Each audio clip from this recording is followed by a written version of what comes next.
করছে। আমরা জামিনের দরখাস্ত করেছি। জামিনের দরখাস্তে আমরা এটা বলছি যে ঘটনার তারিখ 30 নভেম্বর তিনি ঢাকায় ছিলেন। যে জায়গাটায় ঘটনা দেখাইছে বর্তমানে বিএনপি অফিস বলতেছে ওটা ব্যক্তিগতভাবে শাহজাহান ওমর সাহেবের সম্পত্তির উপরেই দালান এবং সম্পত্তির মালিক তিনি।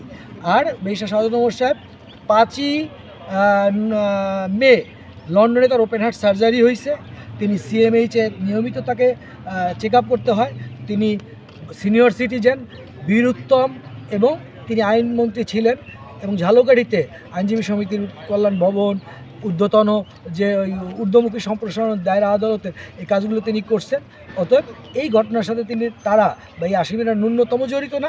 আমরা জামিনের প্রার্থনা করছি এবং ইতিপূর্বে আমরা বলছিলাম যে শাহজাহান ওমর সাহেব সহ অন্যদের ডিভিশন, ইতিপূর্বে তাকে ডিভিশন দেওয়া হয়েছে চিকিৎসার জন্য, কারা হাসপাতালে আছেন। এটাও আমরা আদালতে বলছি যে তাকে যেন ব্যক্তিগতভাবে কোর্টে আনা নেওয়ার থেকে 205 ধারায় ব্যক্তিগত হাজিরার থেকে অব্যাহতি দেওয়ার জন্য আদালত সন্তুষ্ট হয়েছে।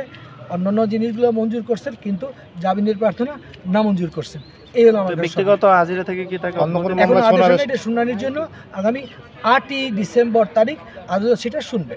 আজকে আমরা দরখাস্ত দিয়েছি, 8 তারিখ সেটা শোনার জন্য দিন ধার্য করছে। এই ধন্যবাদ। মামলাটা তো ছিল মামলাটা সম্পর্কে